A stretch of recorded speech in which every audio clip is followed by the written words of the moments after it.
Hey everybody, welcome to Karate 360. I'm your co-host, Richard Mosdell. And I'm the other host, Kalen Anglos. Welcome to the show. Let's get started. Karate 360, let's start the show. You okay, Kai, and how sweet blow. From local to global, it's the thing that we love. Karate! Sanmo Kamaru. I almost forgot to tune in there at the end. That's alright. We are back in studio, the both of us, Yes, after a long week and a very, very successful weekend of the Canada Open Championships. Awesome. It was amazing. Seeing like all the Facebook posts still come out. Oh man, people write about it. It's still going crazy. I tweeted out yesterday, I said, just so you know, June 2nd and 3rd is the 2018 Canada Open Championships. There's likes, and shares. That's awesome. The buzz is already awesome. going for next year. So it was awesome. You've had a little bit of time to, divulge a little bit of what's happened. You've been able to take it in, think it over. What are your post-tournament thoughts? Since really you haven't been on the podcast since the day of the tournament. That's true. Yeah, I've had a couple of days now to reflect, and there's a lot of wrap-up stuff I still have to do. Sure. So I'm trying to get some of that stuff done.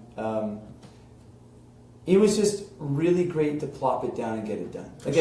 Like people just went, yep, this is right. And started finding out that a lot more people from other countries were there.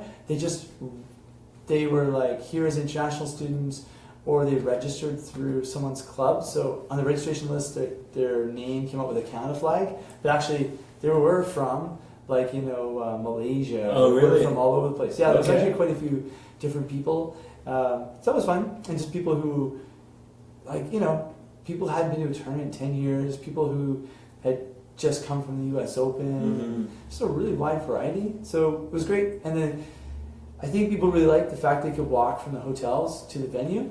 Yeah, It was just so close. Totally. Right? So too easy, right? Yeah, that was great. I have a ton of stuff I'm totally going to do next time that's going to really pop. Like a cheat sheet for the parents so they know what's happening. Mm-hmm. You were saying that.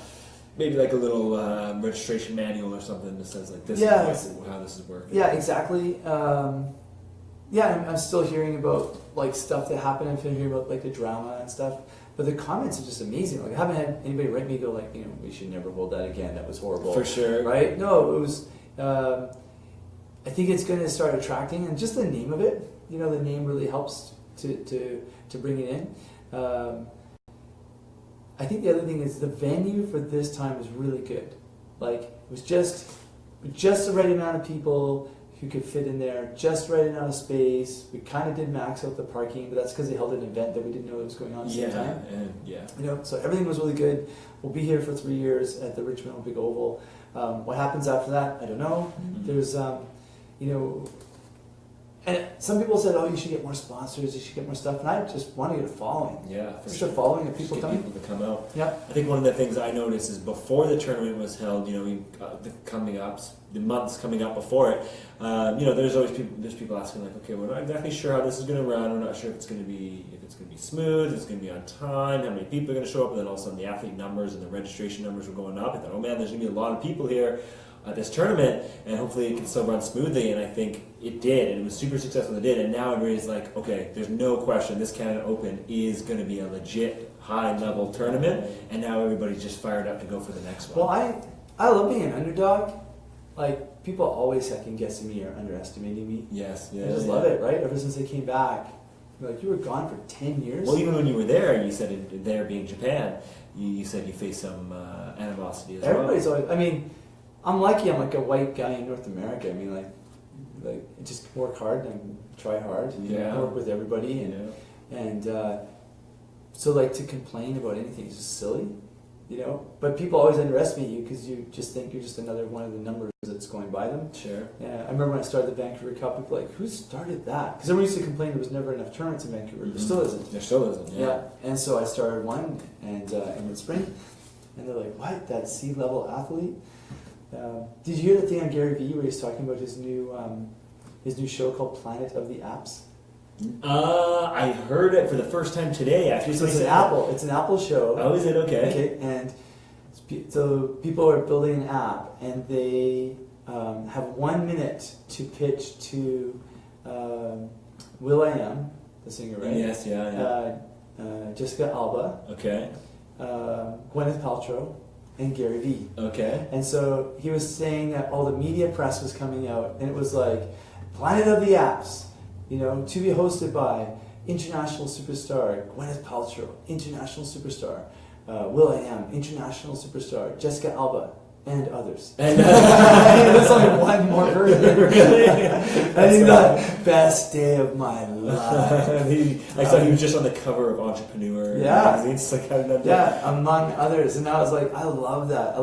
Remember, people didn't even think I could, even organize one ring at the BC Games. And so it's fine. And I didn't do this tournament. Everybody did it. Yeah. I mean, my whole thing is get out of the way for everybody to have their fun and do their thing. For sure, and I think everybody did their thing, knew their part, played their role. It was awesome. Yeah, it was great. I learned a lot of stuff, and it was get better and fancier and more fun and more established, and build a name for itself. And we're going to do some, I have some kind of interesting, I can't say it now, but I got some fun stuff for next year. That's going to, I think, bringing Fumio Demura Sensei this year was a huge success, that's right? for sure. What's interesting is the sponsor Bushido brought him. He came, people started thousands of pictures on Facebook blasting out about it, right? And then guys in the MMA world, jiu-jitsu world, wrestling world, taekwondo world were finding out about it because Bushido sells to different martial art groups, right? Gear.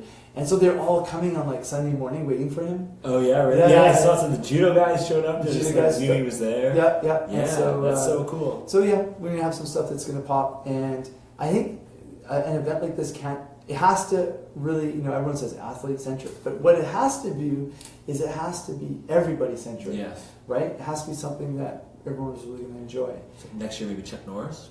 Chuck Norris? Chuck Norris in? I haven't decided yet. I've really been thinking about it. I mean, Chuck Norris is probably a $70,000, thing. That's nothing. Don't worry about by that. then, it'll be nothing. Don't worry about that. Fly him in on his first jet. That's right. Get Bushido to sponsor it. There we go. I got a few ideas. So it'll be good. Just everybody remember, first weekend of June, next 2 years. Richmond, next 2 years. Next 2 years. Richmond, We've got a 3-year contract. Boom. Logo came out great. Logo looked great. I'm not wearing the shirt anymore. I took the shirt off. The Canada Open shirt. It's nice. Yeah, it's awesome. And so the next thing, what I want to do is, I do not want to host a tournament for 6 to 12 months. And how come? I wonder. I mean, look, a dojo tournament, sure. Yeah.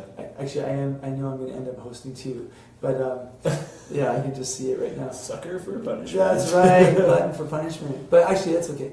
But I want to take all that energy, all that momentum, and get people excited to train through this summer, so that it's a kind of a neat way to end the year. Mm-hmm. For sure. A really big tournament, and they finish off school, and then they get off for the summer. So, but then it spins everybody up. Okay, they're getting to get hungry. If you have a really good event, you get hungry for the next one, right? Yes, for sure. And so we're just thinking on the West Coast here, where all the big events that are coming up. And obviously in the States, there is their national championships first weekend of July.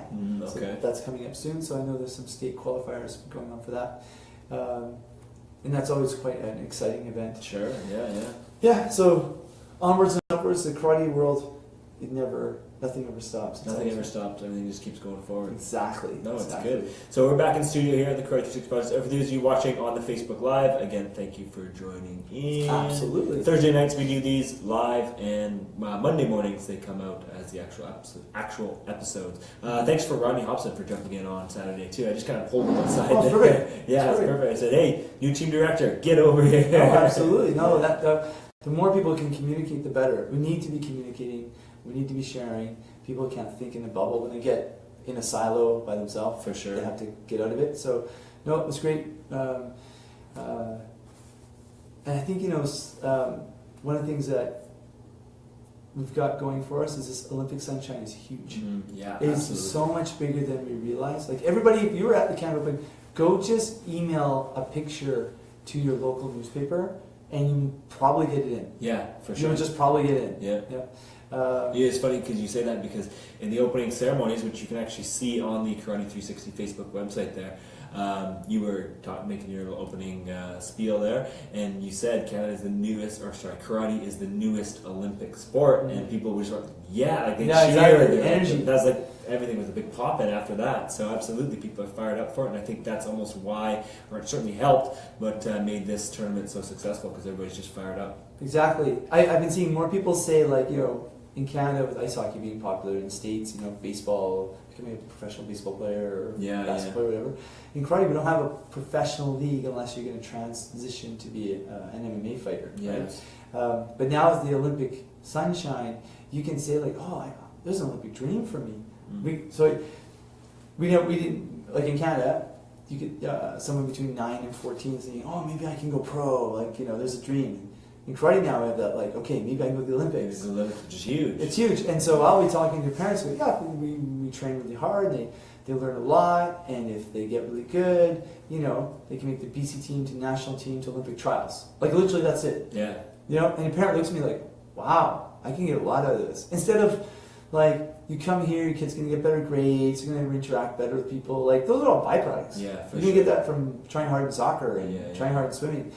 I want people to do karate to get good at karate, and that's the thing with the Canada Open. We wanted to host an event. We have all the different levels, and people could really push themselves. Sure. Let's raise the bar. If we're going to raise the bar, let's bring the bar here to raise it. Absolutely, love that. Other tournaments that were kind of going on. So we haven't even touched on the Pan American Karate Championships in Curacao a couple weeks ago. Doesn't matter. Canada Open wiped it off. Canada Open is the only one that matters out of anything. But let's talk about Curacao. Let's get into some Karate Global news. All right, so Curacao, the PKF, Pan American. Pan American Karate Championships Senior. Senior? We now know where it is, right? Curacao? Yeah. You figured it out. We're going to do this again? One day we'll get to go there. One day, I think that... One day we'll get to go there, and I'll go to the wrong place. That's right. It's like, there's penguins. It's cold, there's ice. Yeah. Fun spot. I was talking about GPS with somebody the other day, Mm-hmm. and I thought, I don't know how you could live without GPS anymore. There's no way I could live without a GPS. I gotta tell you, like, before the internet and cell phones, it's not a world I know. So in Japan, like, Tokyo is so crowded. So you would say to a person, okay, like Monday, and you'd say, okay, Friday night, 7 o'clock. Do you want to meet at, like, Shibuya, popular part of Tokyo? Sure. Okay, yes, I want to meet. Okay, we're going out for dinner. Okay, yes, we're going out for dinner. Okay, at the massive train station, go to exit A17. Okay, on the stairs, I will stand on the 4th stair down on the south side at exit A17. No right? And like, okay, and that would be Monday, and you would not talk to them at all in the week, and you would just go there at 7 o'clock. I wouldn't go there. But then no one would ever invite you out for dinner. Because once you say yes, once you say, you have to say, I'm not sure, let me call you like Thursday night or whatever, right? If you don't hear from me, I'm not going to be there. But once you say, yeah, I'll be there, that was it. And in Japan, it's much more than here. Like here, you're texting the person like at 6:30, like, are we still meeting tonight? For sure. Like, even anywhere around, like I've lived in Victoria for 2 years. Somebody sends me, I'm here, just send me the address. I'll GPS it. Tell me exactly where you are, I'll find it.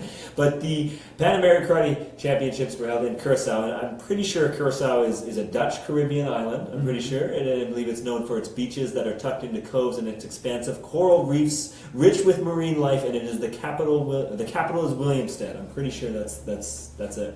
Wow, man. Pretty good, eh? You can read Google. What are you talking about? So without GPS and Google, I'm a lost man. You're a lost man. All right, well, let's go over some of the results from the Pan American Karate Championships. Do you want to learn what results is in Japanese? Sure. Yes, I do.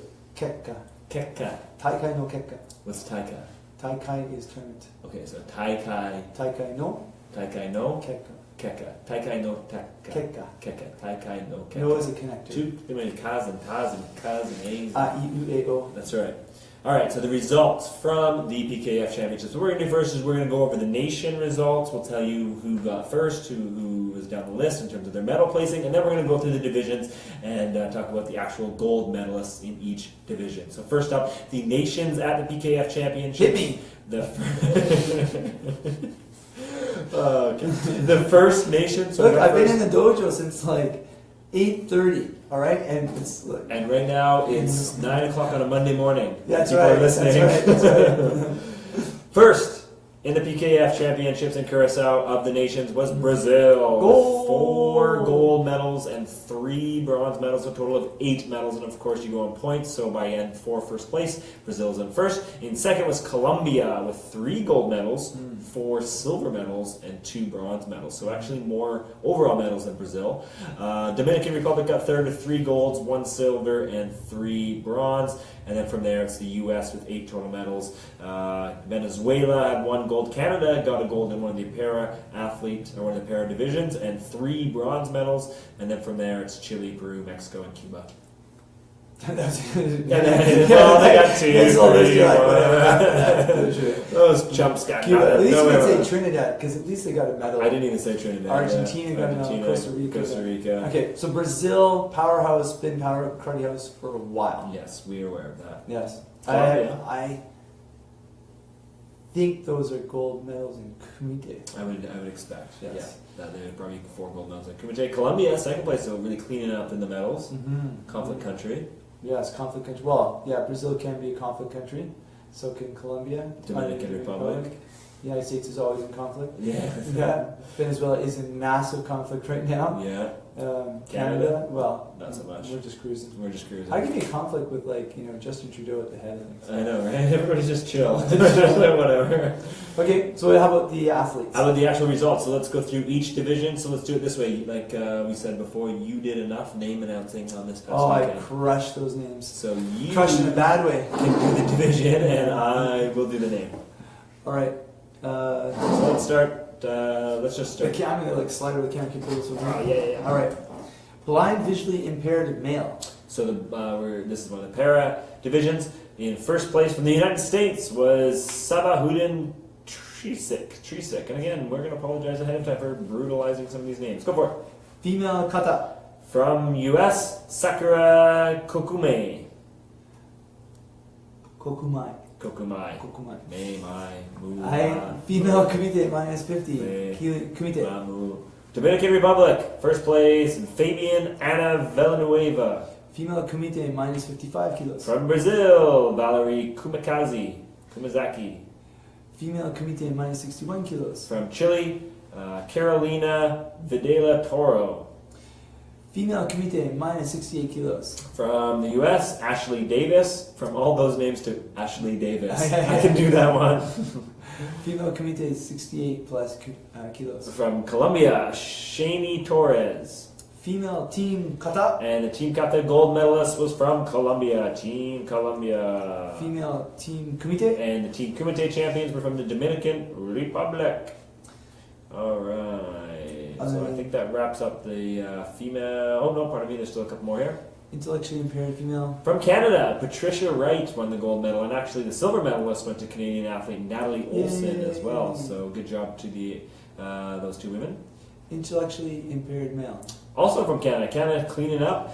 Simon Langlo Guccier. Sorry for mispronouncing that. And also, sorry, go ahead. I was going to say in silver and bronze were from the United States. Ryan Rogers and Kevin Cuckmore got the silver and bronze medals. Simon's always pretty nice comments on my Facebook page. Ah, nice. Well, thank you, Simon. All right, let's continue on now. Male kata. Male kata, who else from Venezuela? Antonio Diaz getting the gold medal. Venezuela got gold and silver. But Canada's Kenneth Lee winning a bronze medal at the PKF PKF Championships. So good job to Kenneth Lee. He's been really rising the ranks here in male kata. And I think you said before he was on the same side of the draw as Antonio Diaz. That's right. So great job. He might have had a bet. Had he been on the other side draw, he might have faced off against him. Yeah. All right, let's keep going here. Male kumite minus 60 kilos. Team Bros. Douglas Bros from Brazil. Male kumite minus 67 kilos. From Colombia, Luis Trevino. Male kumite. Oh, I know who the gold is for the count here. It's going to come up. Male kumite minus 67. No, we just did that. Okay. Minus 75. Male kumite minus 75. Why don't I just do both? Brazil, Hernani Verissimo. Male kumite minus 84. From the Dominican Republic, Jorge Perez. Male kumite 84 plus. Of course, from Canada, Daniel Gajzinski. Yay! Good job, Daniel Gajzinski. He's just coming up the ranks. Daniel Gajzinski in the heavyweight. Awesome. That was awesome. Let's keep going here. Male team kata. From Peru, the Peru team won. And male team kumite was the Brazilian the team. Heavyweights. Did they have? They did have Douglas Bros on there, the heavyweights. Yeah. So Canada got a bronze there. Canada got a bronze. Yeah, that's right. In team United kumite. States came 5th, I think. That's right. And actually, talking to Coach Craig Devlin, who was there with Team Canada, he said that was one of the most exciting parts was the team kumite. Nice. So that was good. Good job to all the Canadian and U.S. as well as all the other results finalists. But yeah, Daniel Gajzinski winning gold in the heavyweight, being Pan American champion. That's pretty impressive. That's awesome. It's awesome. He's on a tear. It's not a World Championships year, but is it a Commonwealth game? Commonwealth year, maybe? I think it's a Commonwealth year, yeah. Right? In September, it's Commonwealth year. That's right. And it is also... Is it a World... It's a World Games year, too. Because it is. World Games is held the year after the Summer Games. So it's all the sports are recognized as the International Sport Federation by all the sports recognized by the Olympic Committee. Yeah. And that they have an International Sport Federation, but have not yet been entered the games. Right, that's right. So this would be the last year that karate would be in the World Games. That's right. So there we go. So that's coming up. I went to World Games 2001. It was in Akita, Japan. Okay. Yeah, it's kind of exciting, and there's some like sports that you wouldn't always expect, like different ones. Sure, that's good.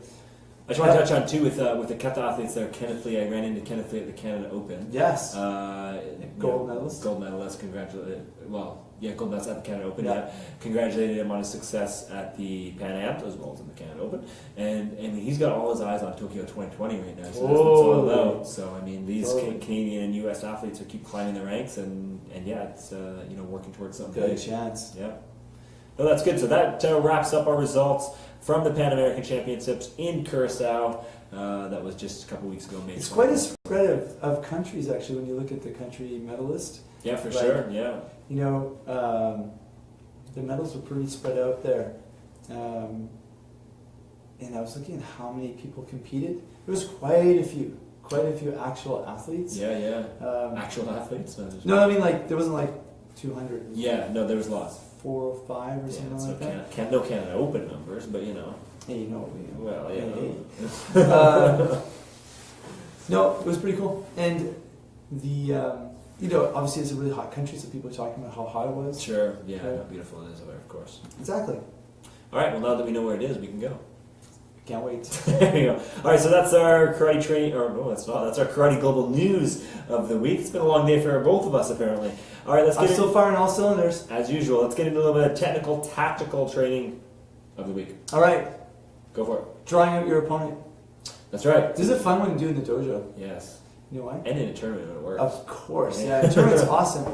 In a tournament, obviously it depends on your level, the other person's level. But it's fun in the dojo because the dojo space you have is really small. Yes. So you're normally close quarters anyway. And you're normally a little bit gun shy. So, easy way of drawing out an opponent is to slide back and they follow you. Well, first let's say, what do we mean by drawing out an opponent? Make them position themselves in the ideal spot for you to score on them that they aren't expecting to be scored on. Yes. Would I say that? Is that the dictionary definition of it? I understand. Okay. If that classifies as the dictionary definition. So basically what you mean is you just are trying to get to draw, fake them out or something, to draw out a reaction so that you can come in and... Yeah, and this is not even like a punching reaction. This is just any type of movement. Just get them to come to put them in the right spot for you to go after them. Yeah, so a really easy way of learning how to do this is just, if you slide back, they follow. Yes. Right? You slide back, they follow. You're about to slide back, they think you're just going to slide back and do nothing, and then you actually slide forward. Yes. Right? And you can do it by hopping back and forth. But what we've been practicing in the dojo is smack the person's lead hand and slide back, and they come forward, and then you go slide back in, and you counter. I did that with my head too. See that? Yeah, I did. Yeah. You were sliding all over the place. I'm so in sync here. So it's great, obviously, to do in a tournament, and it's really fun to do in the dojo. And of course, you could punch, they throw a punch and you follow up. Yes. So you're trying to make them make a mistake. Because everything is based on making a mistake. Yes, and that's everything. And I like that too because, you know, a couple times on the weekend of the Canada Open, I had an athlete who was fighting a counterpuncher, somebody who would just wait in, and I would say, draw them out, like get them to throw the punch so that you can come, and then it's like, well, they didn't really understand what drawing is. Okay, this is what you need to do. So I think this is a great way to practice that, to being able to draw them out or put them in a place, make them react in a way that actually is beneficial for you, so that you're ready and that you attack right after they make that movement. Oh, totally. We had a really fun night on Tuesday because we had people who were competing in the Canada Open, we had people who were volunteering at the score tables. Right. So watching the scores, and we kind of did an analysis of like general themes. And one of them was people who normally won their matches not only scored first, like just for century, they just normally scored first anyway. Sure, yeah. Right? Like they were just first to go. They were just first to go, first to score, or even just first to counter. And people would get a point if they just kept going. Like just kept pushing, and then make the other person make a mistake with their block or something. Yes, yeah. And then the second one, because the level's all over the place, just being able to have a good counter punch, and that's where I was thinking about drawing the person out, because you can do a good counter punch because someone's getting too close, either they haven't thrown anything yet, or whatever they're throwing is weak. Yes. Right? And then you're faster than them. And faster off the line. Yeah. So in the dojo, this is really fun. You know, any age, any level, especially. You don't have to be someone who kicks to the head to be able to be really talented just drawing someone out. Just a slight slip back and then you just catch them right forward. Yeah. There's a video of, who was Mike Tyson's coach? Gustamato. Him doing light sparring with Muhammad Ali. Gustamato? Yeah. Cool. And because he used to be a fighter in back in the day, and he... so they kind of made a video of the two of them. They turned it into like a movie, but they're kind of going about... 70% speed. Okay. But every now and then, because at that time when they made they actually shot it on film in the 70s, he must have been like 30, 40 years old. Sure. And he's actually dipping well, he's jamming well, he's catching Muhammad Ali. Muhammad Ali's not going at full speed, but you can see like, oh, he just caught him. Oh, he just caught him again. Oh, he just caught him again. So look it up on YouTube. It's actually pretty cool. That's awesome. Yeah. That's pretty cool. So it's just a sense of timing, you know? Yeah. Right on. All right, well, there it is. That's our technical tactical. Let's dive into a little bit of karate training tip, fitness training tip. Hit me! Here we go again. You're not going to give that up, are you? Never. All right, so karate training tip, fitness training tip of the week. I want to actually focus on a specific muscle group that is... Before we do that, just because we normally have, stuff. Sorry, I'm just in there. I'm in there. I just thought, you said you're always going to use that. I'm like, yes, and I thought I hadn't given you a Chuck Norris joke for a while. Oh my God. That is not a bad thing. Serious. So our friends at Shima Karate in Nanaimo opened up a new club. We haven't talked about this. Well, no. Yes. So we have talked about this. Yeah, but we haven't talked about it on the show. No, we have not. Okay, so it was Kurt Norley Sensei and Brendan Norley Sensei in Nanaimo, which in Japanese is 7 potatoes, nana imo. 7 potatoes. So whenever they have Japanese, it's Nanaimo. They're like, what? Nanaimo. Like, really? Does it really mean 7 potatoes? No. But yes, it's exactly spelled like that. And they called it Club Shima, means island. Okay. So they opened up this brand new building. This library. 7 potatoes. It's island 7 potatoes, exactly. So the library behind them left the building. They bought the building, moved their dojo next door. I think we did talk about this. Okay, anyway. Did I tell you the gift we gave them? I think you told me, but I don't know if you... Tell me now. So the kids all wrote like really funny things about like how awesome Shima Karate is. Okay. Like, Shima Karate is the best in the universe, especially on Tuesday. So you had to break them down. Break them down, frame them, give it to them. And the one I really liked, because probably I made it, was like, we wear Superman pajamas. Yes. Like kids wear Superman pajamas, right? Superman wears Chuck Norris pajamas. Chuck Norris wears Shima Karate pajamas. Anyway, tell me about your karate fitness training tip. Well, it's over now. I was getting there. Hit me! You know what? I have editing power, so I should cut that out. Cut that out. Yes. Live. All right. Karate training tip, fitness training tip. As I was saying before Chuck Norris jumped in there, I want to focus on a specific muscle group. It is absolutely pivotal for karate performance, for whether it's stances, kicks, movements, whatever. And that's your hip flexors. So we're talking about a couple different muscles that are in from your hip that are attached to your leg that basically flex your leg, or anytime moving where your leg's coming up towards your body. That's a hip flexor movement. You need to train these muscles because those are the ones that are used in all of our movements and all of our techniques. So a simple way to do that, attach a band to your foot, attach it to something that's stationary, and then just do like when you bring your leg up for a Maigari or for any kick really, bring it straight up, do that with resistance over and over again. And I know, shout out to Cody Martin, who is an athlete in Karate Canada, who is a very successful athlete, won nationals several times. He used to do this type of training all the time where he would wake up every single morning and he would do as fast as he can with resistance on his leg, bringing it up to his chest and back down to the floor 100 times on each side. Fast, boom, boom, boom, boom, as fast as you can. And then going in and doing different kicks and really getting that speed. So really training those hip flexors to bring your leg up as fast as you can. You can do it with bands. You can do it on cables as well if you have a cable machine that you can drop down to the bottom and attach something to your ankle. So just really mimicking a kicking motion or even a pushing motion from a stance, right? Pushing forward and trying to get that leg activated, that hip flexor activated, and moving forward. So make sure you're training that muscle specifically, and let me know if you don't quite understand. I can show you some things. But also we want to make sure that those muscles are loose too. So we want to stretch them, but we also want to make sure, because they're hip flexors, they're small, long muscles, they tend to get tight quite easily. So we want to stretch them out as well by doing really deep lunges like we do here in the dojo. Deep lunges, the butterfly stretch where your heels are together. You're sitting, your heels are together, the bottoms of your feet are together, I should say. You pull your heels nice and close, and you're just trying to get your legs. Kids standing on me. Yeah, that's right. You get the kid standing. The kids on standing, and they have to do the punches, and I wiggle my legs. Yeah. So stretching them out is really important too. So that's probably one of the most important muscles to train. Awesome. That's often left out for karate training. Great. And you can hook up with Kalen. He can get you doing that all the time. For sure. Yeah. It's part of almost all the programs that I have on any athlete, because it's usually hip flexors are used in almost every sport. Oh, exactly. So it's something that you absolutely have to train, but people often forget to train.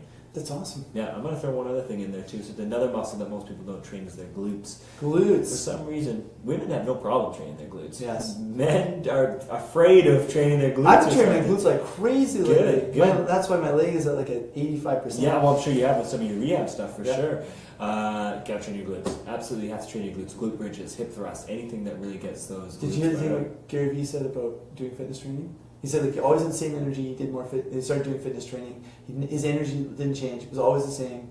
He knows that he's in the 60s and 70s. It's going to pay off at that time. Yeah. But what he didn't know is that his left glute had been inactive. That's right. That's hilarious. Yeah, that's so funny. So there you go. That's the karate fitness training tip. Hip flexors and glutes. Get them fired up. Glutes. We talked about this before, like with my rehab, like do a squat where you're like sitting in a chair and not leaning your knees forward. For sure, yeah. Squats activate your glutes. Actually, squats are a great way, if they're done properly, activate your glutes. So for sure, yeah. There it is.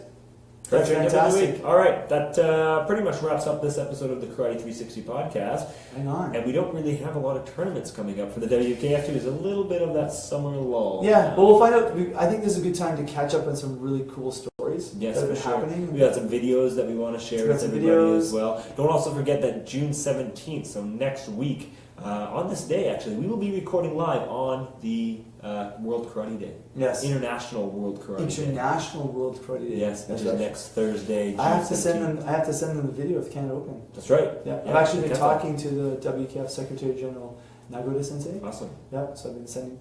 So I'm going to find out how to get that video there. So we'll see. There you go. So don't forget June 17th, the International World Karate Day. And that's pretty much it. That's coming down the pipeline. This is awesome. I can't wait. I can't wait to get into summer.